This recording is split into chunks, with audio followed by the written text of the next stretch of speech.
بسم اللہ الرحمن الرحیم۔ کبھی کبھی ہم روزمرہ زندگی میں ایسے مشاغل میں اتنے گم ہو جاتے ہیں کہ ہمیں احساس ہی نہیں ہوتا کہ ہمارا قیمتی وقت کہاں ضائع ہو رہا ہے، اور یہی وجہ ہے کہ اسلام ہمیں ہر کام میں اعتدال اور شعور کے ساتھ جینے کی اہمیت دیتا ہے، تعلیم دیتا ہے، تاکہ ہم دنیا اور آخرت دونوں میں کامیاب ہو سکیں۔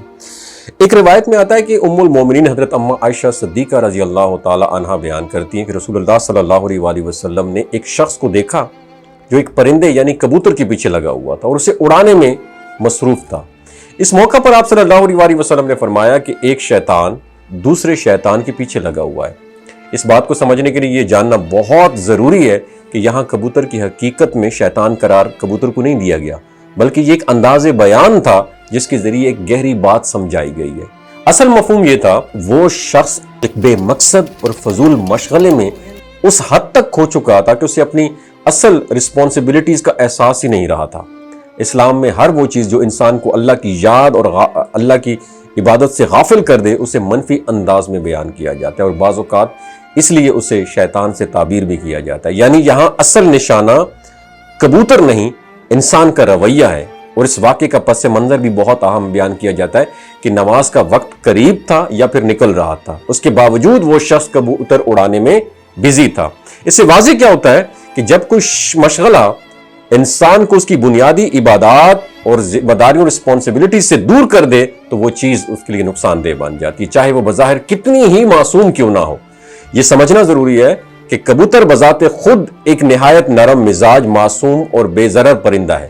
اسلام میں اس کے ساتھ کسی قسم کی نفرت یا دشمنی کا تصور نہیں پایا جاتا، بلکہ اس کی فطری خوبصورتی، امن پسندی اور سکون بخش طبیعت کو ہمیشہ پازیٹیو وے میں دیکھا گیا ہے۔ اور یہی وجہ ہے کہ اسلامی تاریخ میں بھی کبوتر کا ذکر ایک نہایت خوبصورت اور بابرکت انداز میں ملتا ہے۔ ہجرت نبی کا واقعہ اس کی بہت بہترین مثال ہے۔ جب رسول اللہ صلی اللہ علیہ وآلہ وسلم اور حضرت ابو بکر صدیق رضی اللہ تعالی عنہ غار ثور میں پناہ لیے ہوئے تھے تو اللہ تعالیٰ نے اپنی قدرت سے ایسے اسباب پیدا فرمائے جو بظاہر بہت سادہ تھے لیکن انتہائی مؤثر ثابت ہوئے۔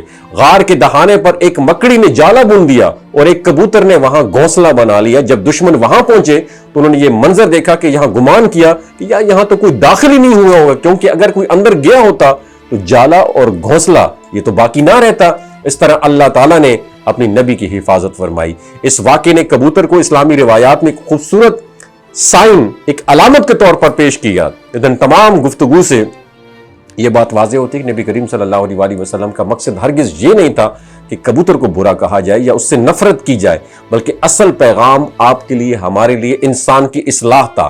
ہمیں یہ سکھایا گیا کہ ہم اپنے وقت اور توانائی کو فضول کاموں میں ضائع نہ کریں، بلکہ اسے کسی خاص مقصد کے تحت استعمال کریں۔ اگر آج کے دور پہ نظر ڈالیں نا تو یہی اصول ہر جگہ لاگو ہوتا ہے۔ آج کبوتر اڑانے کی جگہ موبائل فون، سوشل میڈیا، غیر ضروری ویڈیو گیمز نے لے لی ہے۔ لوگ گھنٹوں ان چیزوں میں مصروف ہو جاتے ہیں، نہ صرف نماز بلکہ دیگر اہم رسپانسبلٹیز کو بھی نظر انداز کر دیتے ہیں۔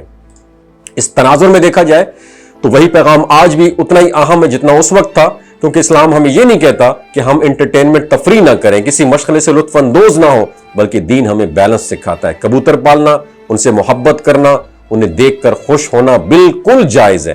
یہ ایک فطری اور خوبصورت شوق ہو سکتا ہے، لیکن اگر یہ شوق اس حد تک بڑھ جائے کہ انسان اپنی عبادات، اپنے فرائض اور اپنے وقت کی قدر کو بھول جائے تو پھر یہی چیز نقصان دہ ثابت ہو سکتی۔ اصل سبق یہی ہے کہ ہر چیز اپنی حدود میں ہونی چاہیے۔ جب ہم کسی بھی چیز میں حد سے زیادہ بڑھ جاتے ہیں تو وہی چیز ہمارے لیے پرابلم کریٹ کر سکتی، چاہے وہ کھیل، کاروبار، دوستی یا کوئی بھی مشغلہ ہو۔